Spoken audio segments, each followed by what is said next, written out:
Hello everyone, welcome on my YouTube channel. आज की क्लास में हम एक्सरसाइज 1.2 का सेकंड एग्जांपल स्टार्ट करेंगे। क्वेश्चन हमारा बोर्ड पर लिखा हुआ है। क्वेश्चन हमसे पूछा है, show that conic 8x² minus 24xy plus 15y² plus 48x minus 48y equal to 0 represent a hyperbola. हमें क्या कहना है, क्वेश्चन जो गिवन इक्वेशन है वो क्या रिप्रेजेंट कर रही है, हाइपरबोला। हमें क्या निकालना है, उसकी इसेंट्रिसिटी निकालनी है और इक्वेशन ऑफ एक्सिस और लेंथ ऑफ एक्सिस और उसके फोकस हमें निकालने हैं। तो सेम इससे पहले जो हमने क्वेश्चंस किए हैं बिल्कुल सेम क्वेश्चन ये है।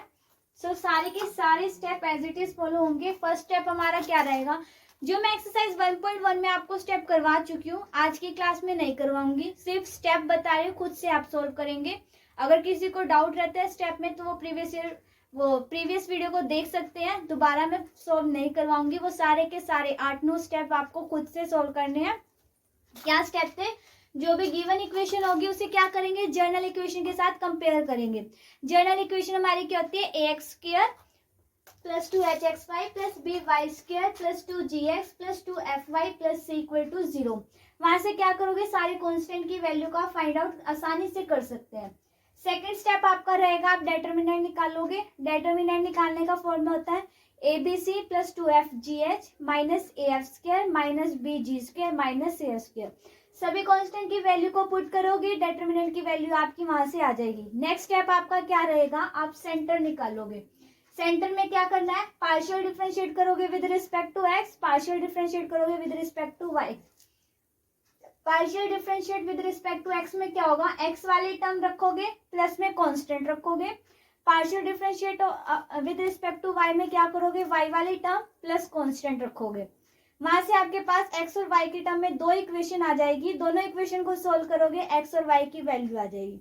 x और y की जो वैल्यू आएगी दैट इज योर सेंटर, वो आपका सेंटर होगा। नेक्स्ट आपका क्या रहेगा, equation of conic refer to origin. क्या इक्वेशन होती है, general equation ax² plus 2ax² plus 2hxy plus by² plus c1। c1 कैसे निकालोगे, gx1 प्लस में fy1 प्लस में c1 की वैल्यू को अब जनरल इक्वेशन में पुट करोगे, कांस्टेंट की वैल्यू को पुट करोगे, क्या आ जाएगा आपका general of equation of conic refer to origin. ये सारे के सारे एज इट इज आपको मैं स्टेप करवा चुकी हूँ, बोर्ड पर सोल्व करा चुकी हूँ, कैसे सोल्व करने कैलकुलेशन सब करवा चुकी हूँ। अगर आपको नहीं समझ में आता तो आप प्रीवियस वीडियो को जरूर देख लीजिए, नहीं तो आपको आज का क्वेश्चन बिल्कुल भी समझ में नहीं आएगा। तो पहले उस क्वेश्चन को, उन स्टेप को अच्छे से सीख लीजिए, उसके बाद ही आज की क्लास को देखना। तो इतने ये सारे के सारे स्टेप जो प्रीवियस क्लास में मैंने करवाए थे वो सारे एज इट इज आपने पेपर में लिख कर आने हैं। वो 8-9 स्टेप सारे के सारे लिखने हैं। वो 8 स्टेप लिखने के बाद जो हमारा स्टेप रहेगा वो मैं आपको करवा रही हूँ। पहले वो सारे स्टेप लिखने, अगर वो छोड़कर आ जाओगे तो मार्क्स नहीं मिलेंगे आपको। वो सारे स्टेप लिखने हैं, उसके बाद मैं आपको नेक्स्ट स्टेप बता देती हूँ। जो आपकी जनरल इक्वेशन आएगी, equation of conic refer to origin की आएगी, आपके पास equation of conic refer to origin आएगा 8x² minus 24xy plus 15y² minus में 24। तो अब आप क्या करोगे, पहले तो कर लो, ये जो 24 है ना, इसको इन सारे टर्म के अपॉन में ले जाओ। जैसे 24 है, 0 के उधर लेके जाओगे तो 20 प्लस का 24 बन जाएगा, इसको अपॉन में लेके आ जाओ इनके, ये इसके अपॉन में हो गया। देखो ये कैंसिल हो गया, यहाँ 3 आ गया, यहाँ 1 आ गया और यहाँ 5 और यहाँ 8 आ गया। तो अब आप क्या करोगे, यहाँ से a की वैल्यू a की वैल्यू, b की वैल्यू और h की वैल्यू निकालोगे। कैसे, जो जनरल इक्वेशन थी, equation of conic refer to origin ax² plus 2hxy plus by² plus में 1, उस जनरल इक्वेशन के साथ इस इक्वेशन को कंपेयर करोगे, a, b और h की वैल्यू निकालोगे। इसके बाद क्या करोगे, आपको क्या करना है, लेंथ ऑफ सेमी एक्सिस निकालनी है। क्या निकालनी है, लेंथ ऑफ सेमी एक्सिस। इससे पिछले पिछले क्वेश्चन को मैं करवा चुकी हूँ। मैं आपको कैलकुलेशन यहाँ नहीं करके दिखाऊंगी, सिर्फ मेथड बताऊंगी। कैलकुलेशन अगर आपको ना समझ में आए तो नोट्स मैं आपको प्रोवाइड कर चुकी हूँ, उसमें डिटेल नोट्स है, आप अच्छे से समझ सकते हैं वहां से। यहाँ से मैं आपको सिर्फ मेथड बता रही हूँ और किस तरह से सोल्व करना है सिर्फ वो बता रही हूँ। कैलकुलेशन आप खुद करके देखोगे। तो लेंथ ऑफ सेमी एक्सिस में फॉर्मूला क्या होता है, A B minus H square का होल स्क्वायर, तो A B minus H square की आर की पावर 4 प्लस में A minus B R square plus में 1 equal to 0। A B H की वैल्यू कंपेयरिंग करने से आएगी, पुट करोगे इस फॉर्म में, आर की फॉर्म में आपके पास इक्वेशन आएगी। जो इक्वेशन आएगी वो मैं आपको बता देती हूँ। आर की power 4 plus 23 R square minus 24 equal to 0। इसमें वैल्यू पुट करोगे आपके पास ये इक्वेशन आ जाएगी। देखो इसका कोफिशिएंट 1 मान लिया और ये 23 है 24, तो ए की वैल्यू 1 आ गई, बी की वैल्यू 23 आ गई, सी की वैल्यू माइनस 24। आपके पास क्वाड्रेटिक फॉर्मूला होता है, क्या होता है, minus b plus minus under root b square minus 4ac upon में 2a। रूट्स निकालने का फॉर्मूला होता है ये। तो आप क्या करोगे, ए बी सी की वैल्यू को इसमें पुट करोगे, आपके पास आर की 2 वैल्यूज आ जाएंगी। वैल्यू पुट करोगे, सोल्व करोगे, आर की 2 वैल्यू आएगी। सोल्व आप खुद करके देखोगे। मैं ऐसा इसलिए कर रही हूँ क्योंकि प्रीवियस क्लास में मैं आपको सोल्व करा चुकी हूँ विद कैलकुलेशन। तो हर क्वेश्चन की मैं कैलकुलेशन आपको यहाँ बोर्ड पर नहीं करा सकती। क्वेश्चन सेम है, मेथड बता रही हूँ, फॉर्मूला बता रही हूँ, कैलकुलेशन आप खुद करके देखेंगे। नोट्स में कैलकुलेशन भी प्रोवाइड कर चुकी हूँ। तो आपकी यहाँ पर आर स्क्वायर की वैल्यू क्या आएगी 1 और माइनस 24। अब क्या करोगे, जो बड़ी वाली वैल्यू है उसको R1 मान लो, R1 स्क्वायर 1 आ गया और R2 स्क्वायर आपका क्या आ गया माइनस 24। तो R1 क्या आ जाएगा √1 और R2 क्या आ जाएगा माइनस √24। इसके बाद नेक्स्ट स्टेप होगा आपका, देखो क्वेश्चन में हमें बताया था कि ये इक्वेशन हाइपरबोला की है। तो हाइपरबोला के केस में और हाइपरबोला के केस में क्या हो जाता है, लेंथ ऑफ मेजर एक्सिस और लेंथ ऑफ माइनर एक्सिस की जगह क्या आ जाएगा, लेंथ ऑफ ट्रांसफर एक्सिस और लेंथ ऑफ कंजुगेट एक्सिस। ऐसे इक्वेशन ऑफ मेजर एक्सिस और इक्वेशन ऑफ माइनर एक्सिस की जगह क्या आ जाएगा, इक्वेशन ऑफ ट्रांसफर एक्सिस और equation of conjugate axis. Formula same रहेगा, सिर्फ लाइन चेंज हो जाएगी। तो लेंथ ऑफ ट्रांसफर एक्सिस निकालने का फॉर्मूला होता है 2r1। Length of transfer axis निकालने का फॉर्मूला होता है 2r1।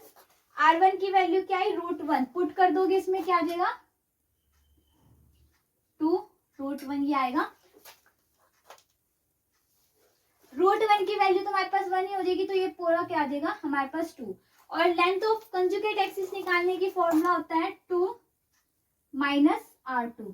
तो वैल्यू पुट कर देंगे इसमें, तो हमारे पास लेंथ ऑफ क्या आ जाएगी माइनस 24 आ जाएगी। ये हो गया लेंथ ऑफ ट्रांसफर एक्सिस और ये हो गया लेंथ ऑफ कंजुगेट एक्सिस।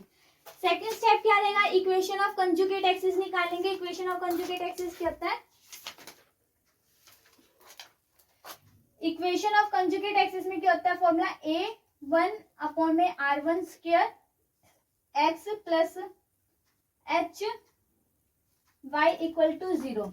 और इक्वेशन ऑफ कंजुगेट एक्सिस निकालने का फॉर्मूला A माइनस 1 अपॉन में R2 स्क्वायर x प्लस में HY। डिफरेंस क्या है इसमें, इस इक्वेशन ऑफ ट्रांसफर एक्सिस में R1 का स्क्वायर आएगा, इक्वेशन ऑफ कंजुगेट एक्सिस में R2 का स्क्वायर आएगा। A की और H की वैल्यू को पुट करोगे, R1 की वैल्यू को पुट करोगे, तो इक्वेशन ऑफ ट्रांसफर एक्सिस आपके पास क्या आएगी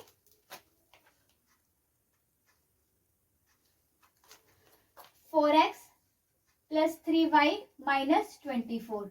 और इक्वेशन ऑफ कंजुगेट एक्सिस आएगी आपके पास 3x माइनस 4y प्लस में 7 इक्वल टू 0। तो ये आएगी आपके पास। आप क्या करोगे, नहीं सॉरी, आपके पास ना इक्वेशन ऑफ ट्रांसफर एक्सिस आएगी 4x plus 3y equal to 0 और इक्वेशन ऑफ कंजुगेट एक्सिस आएगी 3x माइनस 4y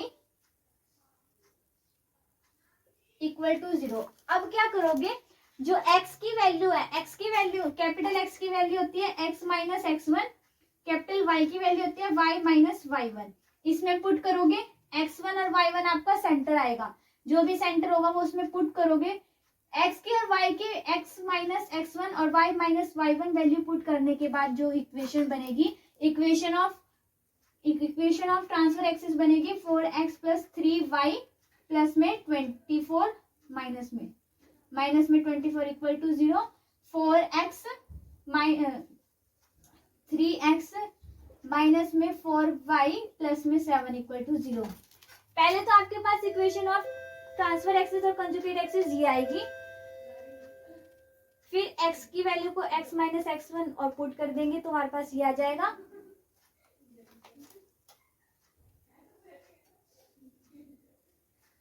ये हो गया आपकी इक्वेशन ऑफ कंजुगेट एक्सिस और ये इक्वेशन ऑफ ट्रांसफर एक्सिस। उसके बाद आपको पूछा इसमें इसेंट्रिसिटी निकालनी है। इसेंट्रिसिटी निकालिए, length of transfer axis, equation of transfer axis तो हो गया, अब रहेगा इसेंट्रिसिटी और फोकस। इसेंट्रिसिटी निकालने का फॉर्मूला होता है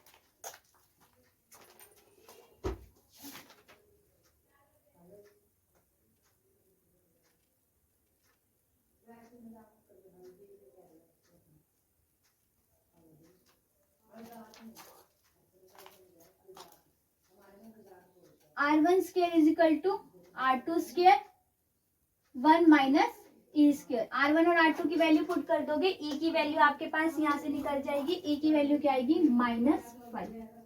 तो आपके पास ये हो जाएगा इसेंट्रिसिटी। अब निकालना है फोकस। फोकस आपका मेन पॉइंट है, ये आपको प्रीवियस क्लास में मैंने नहीं कराया तो ये ध्यान से देखना।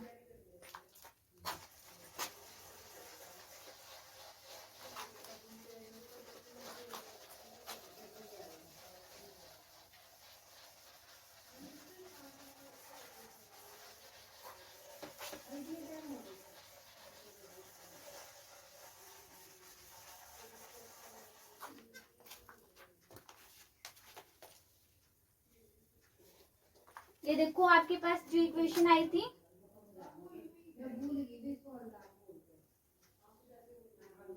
ये इक्वेशन ऑफ ट्रांसफर एक्सिस और ये इक्वेशन ऑफ कंजुगेट एक्सिस है। अब फोकस निकालने के लिए आप क्या करोगे, इन दोनों में से कोई भी इक्वेशन को यूज कर लेना, स्लोप निकालोगे। स्लोप निकालने का फॉर्मूला क्या होता है, minus coefficient of x upon में कोफिशिएंट ऑफ वाई। एक्स का कोफिशिएंट क्या है, ये मान लीजिए मैंने इक्वेशन इसको मान लिया, ये इक्वेशन कंसीडर कर ली। एक्स की कोफिशिएंट क्या है -4, एक्स वाई का कोफिशिएंट क्या है 3, तो स्लोप क्या आ गया -4 अपॉन में 3, ये आपका स्लोप आ गया। फोकस निकालने का फॉर्मूला क्या होता है, देखो स्लोप आपका यहाँ से आ गया, इसको आप मान लो tan थीटा, इसको आप tan थीटा मान लो। tan थीटा क्या होता है p अपॉन में b, p आ गया, b आ गया, पाइथागोरस थ्योरम से आप h निकाल सकते हो। h की वैल्यू क्या आएगी, h की वैल्यू आपकी आएगी 5। तो अब आपके पास p आ गया, b आ गया, h आ गया, sin थीटा निकालो। sin थीटा क्या होता है p बाय h, तो क्या आ जाएगा -4 अपॉन में 5। cos थीटा क्या आ जाएगा आपके पास 3 अपॉन में 5।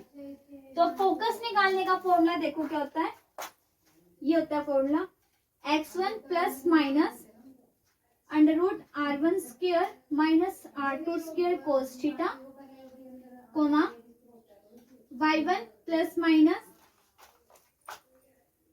r1 square minus r2 square sin theta. x1 और y1 आपके सेंटर है। देखो यहाँ पर क्या होगा, x1 की भी आपके पास 2 वैल्यू आएगी और y1 की भी 2 वैल्यू आएगी। कैसे, देखो प्लस माइनस है, 2 वैल्यू आएगी, एक पॉजिटिव एक नेगेटिव, एक पॉजिटिव और नेगेटिव। तो x1 की वैल्यू 2 आएगी, y1 की वैल्यू भी 2 आएगी। x1 y1 आपका क्या है सेंटर। r1 और r2 आप निकाल चुके हैं, cos थीटा sin थीटा निकाल सकते हो। r1 और r2 की वैल्यू को पुट करोगे, cos थीटा की वैल्यू को पुट करोगे और रूट को सोल्व करोगे, आपके पास इसकी फोकस आपके पास आ जाएगा। आंसर बता देते, सोल्व करके देख लेना आप। आंसर आपके पास आएगा 6,0 एंड 0,8, ये आंसर आएगा आपके पास। सोल्व करके देख लेना, अगर आपसे सोल्व नहीं हो पाया तो कमेंट बॉक्स में कमेंट कर देना। नेक्स्ट वीडियो में आपको मैं कैलकुलेशन के साथ सॉल्व करा दूंगी। वैसे कोई ज़्यादा डिफिकल्ट है नहीं इसमें, कैलकुलेशन बहुत ईजी है, करके देखोगे तो हो जाएगा। अगर नहीं समझ में आता तो कमेंट बॉक्स में पूछ लेना, नेक्स्ट क्लास में मैं आपको कैलकुलेशन के साथ सॉल्व करा दूंगी। आज की क्लास में हम इतना ही करते हैं। ये क्वेश्चन हमारा कंप्लीट हो चुका है। If you like my video then please be like, share and subscribe my channel.